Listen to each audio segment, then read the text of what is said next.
그렇다면 앞으로 이제 우리가 뭐를 할 것인가, 뭐 다양한 것입니다만은 한 세 가지 정도를 제가 말씀드리고 여기에서 연역해낼 수 있는 것들이 많은데 그것은 이제 우리가 앞으로 해 나가야 될 것입니다. 탈근대가 근대의 연속이면서 부정이라면 극근대는 탈근대의 연속이면서 부정입니다. 근대의 부정의 부정이 또 다른 근대로의 회귀를 의미하지 않는 것이기 때문에 여기에는 순환하면서도 전진한다는 이 나선적 시간관이 작동하기 마련입니다.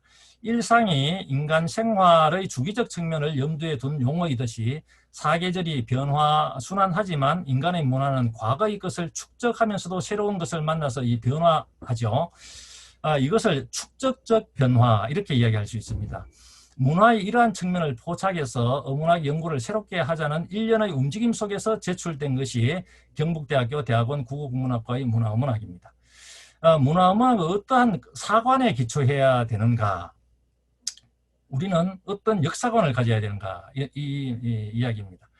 이는 앞에서 이제 이야기했던 만민 공존을 위한 민족주의에서 그 실마리를 찾을 수 있는데 이 사관이 해방 직후 우리의 역사적 전환기에 제기된 것이기는 하지만 현재적 상황을 인식하면서 문헌사학과 유물사학을 동시에 비판하고 있는 점을 주목할 필요가 있습니다. 근대 민족주의를 극복하기 위한 진지한 고민 속에서 제출된 것이기 때문입니다. 지역화와 세계화가 동시에 진행되고 있는 오늘날 우리의 민족주의를 세계사적 시각에서 성찰할 필요가 있다는 거죠. 글로벌 시대의 지역 문화, 어문학을 표방하고 있는 우리는 이 문제를 보다 깊게 토론할 수 있어야 합니다. 이러한 측면에서 몇 가지를 제시해 보면 첫 번째, 이 지속적으로 해 가야 하는 게 이론 개발입니다. 앞에서 제시한 그 몇 가지가 있습니다만은 가능성을 본 거죠. 본고에서 제시한 다중적 정체성과 주체적 개방성 등의 용어는 일련의 흐름 속에서 이제 이해되는데 우리 민족이 그 단군 신화라는 우수한 신화를 가졌지만은 여기에 함몰되지 않고 세계와 호흡할 수 있을 때 이러한 신민족주의가 성립되고 정체성을 유지하지만 타자를 인정하는 만민공존의 어떤 질서를 유지할 때 또한 다중적 정체성이 가능합니다. 그리고 주체적 개방성은 자문화에 대한 주체성을 확보하되 이것이 타문화로 열려 있어야 한다는 논리입니다. 이것을 우리 국어국문학, 이 어문학 내부의 문제로 환원해서 보면은 이렇게 설명할 수 있습니다. 이 벤 다이어그램을 하나 제시했는데 현재 우리가 이렇게 되어 있죠. 한국 어문학은 근대 분과 학문의 체계에 따라서 요게 1, 국어학, 요게 2, 고전문학, 요게 현대문학입니다. 이들 그 분과 지금 이제 벽이 이렇게 막 쌓여져 있는데 이걸 이렇게 합쳐보자는 것입니다. 이들 분과 학문이 자신의 어떤 고유성을 인정하면서 어떻게 서로 교용할 수 있는가 하는 게 문제인데 위의 그림에서 보듯이 1과 2, 그 사이에는 이 4가 있죠. 그 다음에 2와 3, 요 사이에는 5가 있고, 그 다음에 이제 그 3과 1, 그 사이에는 6이 있는데요. 이러한, 이것을 거쳐서, 서로, 이 4, 5, 6을, 1, 2, 3이 4, 5, 6을 만들고, 이 셋이 다시 이제 교용하면서 7을 이렇게 성취하게 됩니다. 이거를 융합하듯이 하나로 만들 필요가 없어요. 자기의 어떤 생각을 이렇게 고유성을 가지면서도 어떨 때는 현대문학이 의학과 이렇게 만나고 어떨 때는 현대문학이 고전문학과 만나고 이렇게 하는 부분도 있고 또 어떨 때는 이 7과 관련된 이러한 논의를 할 수 있다는 것입니다. 이 7이 바로 이제 다중적이며 개방적인 어문학인데 1, 2, 3은 각 분과의 어떤 주체성과 정체성을 확보한 것이라면 4, 5, 6을 거쳐서 7에 이르면 새로운 차원의 어문학적 교육이 이렇게 일어납니다. 이러한 부분 안에서 이제 그 우리가 주제를 가지면은 이 주제를 가지고 이렇게 접근을 할 수가 있다는 이런 이야기인데 이것은 앞으로 우리가 논의를 또 더 깊이 있게 갈 수 있을 것입니다. 그리고 디지털 시대에 디지털 기술을 이제 접목시킨 한국 어문학의 자료 질서화 이건데요. 디지털 기술은 이미 우리 사회에 깊숙이 들어와 있고 우리 삶의 거의 모든 영역이 이 기술에 의존하고 있다 해도 과언이 아닙니다. 디지털로 구현되는 새로운 방식의 소통은 언어와 문학에도 중대한 영향을 이미 끼쳐가지고 이미 학술적 연구의 대상이 되고 있죠. 하이퍼 픽션이나 그 컴퓨터 게임에 각색된 전통 이야기가 원소서로 이제 제공되는 등 여기에 따른 스토리뱅크는 지속적으로 제한되거나 또 구축되고 있습니다. 이러한 측면에서 그 사업단에서 신청을 할 때 그 제안서 가운데 이게 이제 깊이 있게 이렇게 들어와 있습니다. 통계학이라든가 사회학 기록학이 어떻게 이제 우리 어문학하고 연결될 것인가라고 하는 이런 건데요. 이 부분이 조금 더 깊이 있게 논의돼야 됩니다.